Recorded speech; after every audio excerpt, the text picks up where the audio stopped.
Hello again, boys. So moving on to week 2, we're now going to move on from Elizabeth's early life to understanding the situation she inherited in 1558.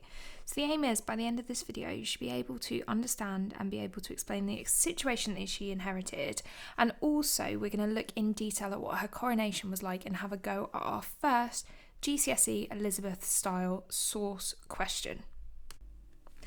Okay, so what do we remember from last video?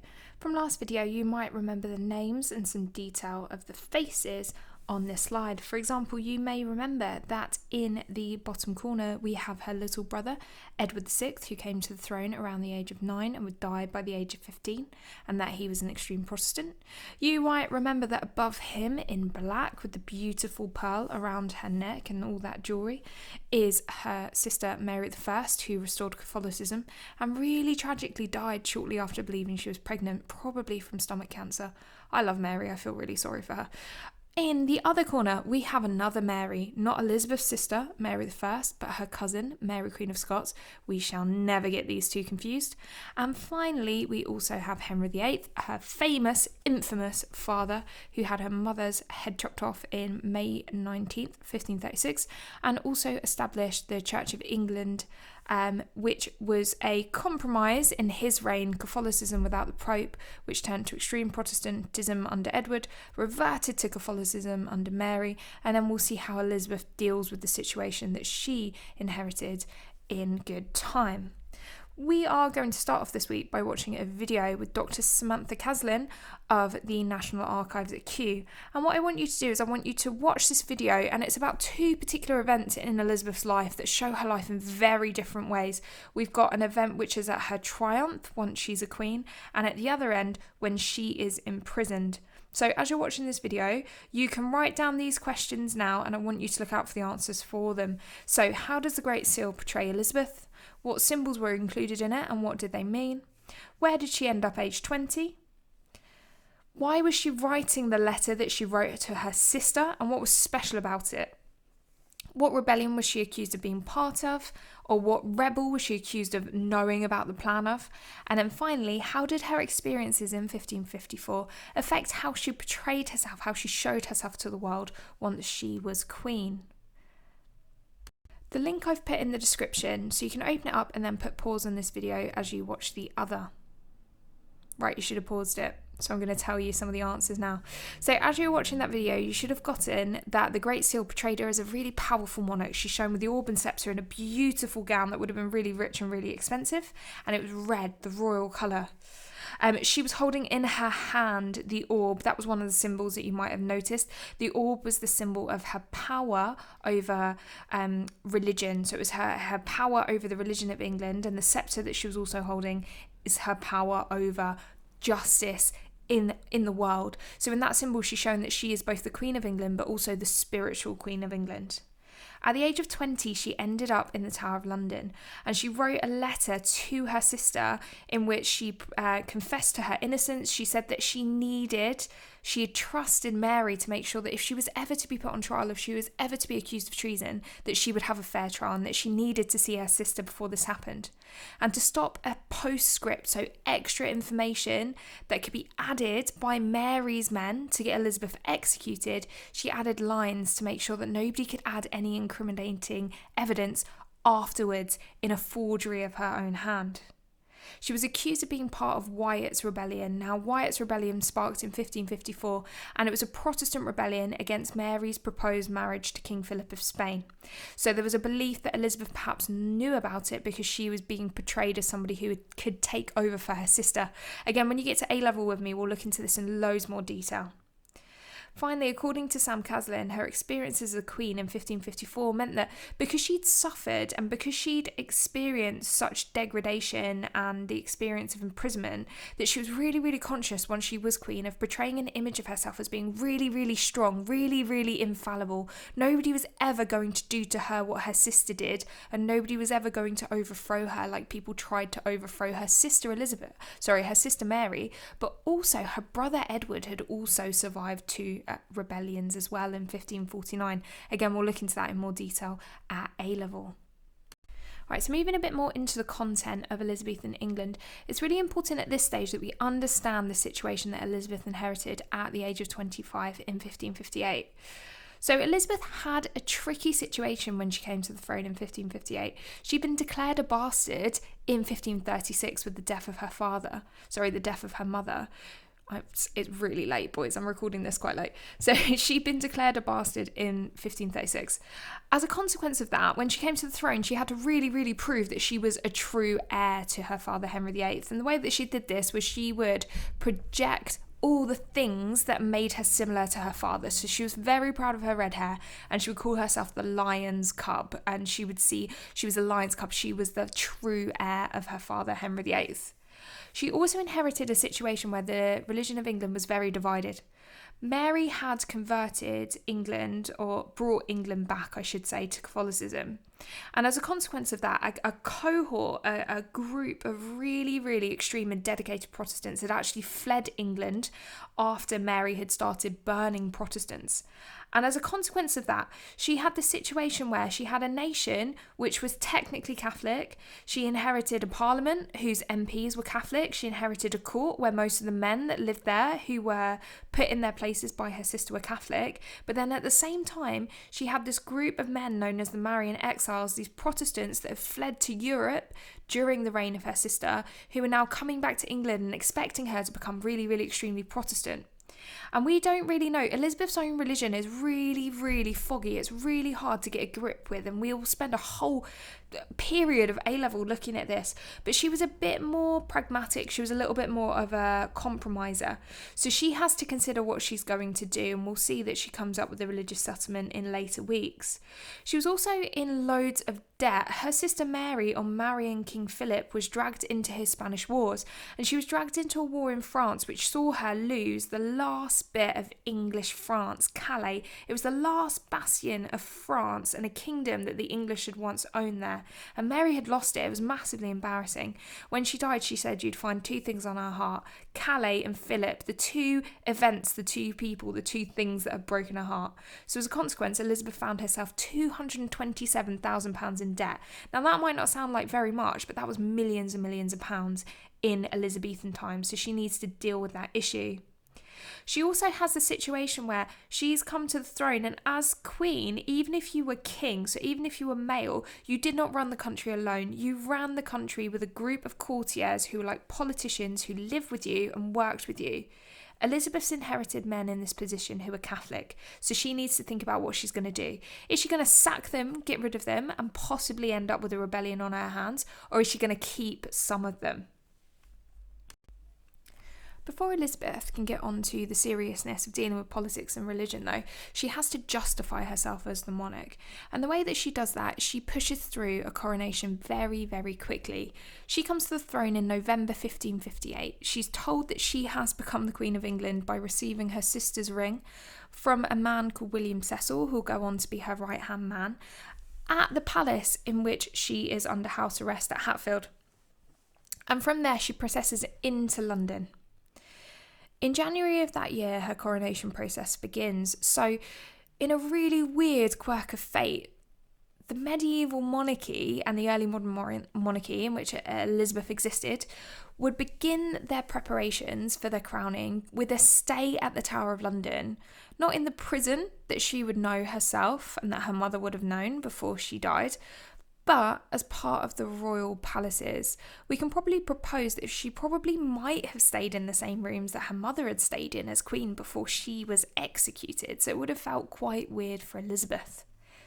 From there, she would have processed through the City of London westwards towards the City of Westminster, where she would be crowned, and that process would take days. And during that, there would be a series of pageants, storytelling, and the people of London would come out to see their queen and her magnificence, but that it was also the opportunity of London to show off their wealth and how much they would love and support the queen in turn. So there'd be lots of very, very flattering speeches given to her. And to make sure the whole crowd could see her, Elizabeth would process through the city in this weird sort of contraption that you can see at the bottom here. This is a document that is actually the plans for her coronation, and you can see her there in a weird sort of proto-carriage called a litter, Litter. So she got 4 horses that pull it along. It would have been made from gold, and you can see that there was a lion at the bottom to symbolise Elizabeth as the true heir of England, the symbol of England, of course, being the lion. I've now done enough talking and I've given you enough of an overview, so it's now time for you to open up the online textbook. You're going to need to go to pages 6 and 7, and I'll put a Google Drive link in the description. What I'd like you to do on pages 6 and 7 is read the 2 pages of information that tell you the story of Elizabeth's ascension, her rising to the throne. So, reading over it, I want you to answer these questions in full sentences in your book. So, when did she become queen? How old was she? Why were some people relieved that Mary had died? What did she want her coronation to portray about her to her people? On what date did she arrive at the Tower? When did her actual coronation take place and where? And what symbols did she hold in her hands as part of the coronation ceremony? And what symbols also were woven into the pattern of her dress? I've got a Tudor costume. You know I love a Tudor dress. Again, I'm trusting you that you paused that you opened the textbook and you actually did that work, because I'm going to go through the answers now. So if you are fancy enough and organised enough to have a green pen in your pencil case at home, you can now have a go at editing your work. If you don't, just do it in whatever colour you have. So this is what you should have gotten. So Elizabeth was 25 years old when her sister died on the 17th of November 1558. For some, the death of Mary would have been worrying, but for Protestants it would have been seen as a relief, as under the Marian burnings, Mary had around 300 Protestants known as the Marian martyrs burnt. Now I've said around because it's about 290, we can't know for sure. As England was divided and Elizabeth had been called illegitimate, it was key that her coronation procession and coronation ceremony were splendid and excessive to show off her power and her prowess. So she arrived at the Tower of London to begin the coronation ceremonies on the 12th of January 1559. Her actual coronation followed on the 15th after 3 days of pageants and celebrations at Westminster Abbey. As part of her coronation, she was given the orb showing her spiritual power, so her religious power, and the sceptre showing her power as a queen and judge on earth. And she had an outfit created which was full of symbolism. Her gown was made of cloth of gold. Now that just sounds like she's wearing a dress that's gold, boys. No, she's wearing a dress that's actually made out of gold that is spun really finely into thread and then woven. She is a baller. So she's wearing a gown made of cloth of gold, and in the fabric of that dress is 2 symbols, 2 royal symbols. One is the fleur-de-lis, which is a symbol of the French royal family. So she's kind of asserting the fact that she might get France back for England there. And the second is the Tudor rose, to highlight that she was the true heir to the Tudor dynasty, despite the fact that she'd been made illegitimate in 1536. Right, so we've learned a little bit about the early years of Elizabeth, and we've learned a little bit about her coronation now. So what we're going to do is we are going to have a go at the first type of source question on our Elizabeth paper, which is a 4-marker. And it's so easy, but the reason that boys normally do badly in this question is because they overcomplicate it. So this question is just asking for your ability to comprehend sources. It's not asking you to bring any subject knowledge to it. It's not asking you to do anything fancy with it. It's not asking you to analyse the language. All it is doing is checking that you as a historian can read something and learn from it. So the question goes like this. So question 1, using the 2 sources, what can you learn about the coronation of Elizabeth I? And what we need to do is we need to find 2 statements that we can say about her coronation from each source. So if I read the first one for you. So source A description of the arrival of Elizabeth's procession into the City of London on the 14th of January 1559. So this source states, on the morning of Saturday the 14th, the whole court so sparkled with jewels and gold colours that they cleared the air, though it snowed a little. The houses on the way were all decorated. Owing to the deep mud caused by the foul weather and by the multitude of people and horses, everyone had made preparation by placing sand and gravel in front of their houses. The number of horses was in all 1,000, and last all Of all came her majesty in an open litter, so a carriage, trimmed down to the ground with gold brocade, with a raised pile, and carried by 2 very handsome mules, covered with the same material, and surrounded by a multitude of footmen in crimson velvet jerkins, so velvet jackets, all studded with massive gilt silver, so studded with like gold cloth and gold thread, I can speak, with the arms of a white and red rose on their breasts and backs, and laterally the letters ER for Elizabethan Regina, so Queen Elizabeth, wrought in relief, the usual livery of the crown, which made for a superb show. Secondly, then, we have Elizabeth's coronation portrait, and if you look really carefully, and you can see it in the textbook as well, if you look at her shoulders, where her shoulders would be, just down from where the ermine is, that white fur, you can see a Tudor rose, and if you look really carefully on her bodice, you can just about make out the fleur-de-lis, and that in her hand is the orb. So the thing with the cross on the top is the orb, the round circle, and in her other hand is the scepter, so the symbol of her justice. It's meant to represent the sword, so it's like spirituality and being a warrior, being a judge. So I want you now to have a go. You're going to pause the video and I want you to have a go at answering this question. So what you have to do is you need to write me like 4 sentences. So you need to write, from source A, we learn yada yada yada, as it says, and then you give me a direct quote from the source. And then we're going to go again. So secondly, from source A, we can also learn that, blah, blah, blah, blah, blah, as it states that, yada yada yada. And then you do the same for source B. So put a pause on it, give yourself a couple of minutes. This in your exam should not take you longer than 4 minutes. Honestly, boys, it's not that tricky. And then we'll come back to it and I'll talk you through what I would have written. Okay, so this is kind of what you should have written. As long as it's something along these lines, you might have picked out other things, that's absolutely fine. But let's have a go at green penning your work. Unless you don't have a green pen, in which case, have a look at your own work and maybe re-edit it and write green pen near it. I don't know. So this question then, using the 2 sources and what you can learn about the coronation of, using the 2 sources, what can you learn about the coronation of Elizabeth I? I need to put on my glasses. So I would have written this. So I would have said, from source A, we can learn that Elizabeth was surrounded by thousands of courtiers, as it states that her procession was made up of thousands of horse. So therefore, there were thousands of people on horseback. I kind of put that in case the examiner's a bit dopey, but it's kind of implied, isn't it? And then we also learn that everyone was dressed splendidly, as it says that the courtiers sparkled with jewels and gold collars, and her footmen wore red crimson uniforms with letters in silver thread. So, I've said that everybody looked really beautiful, and then I've given 2 examples. Then moving on, source B.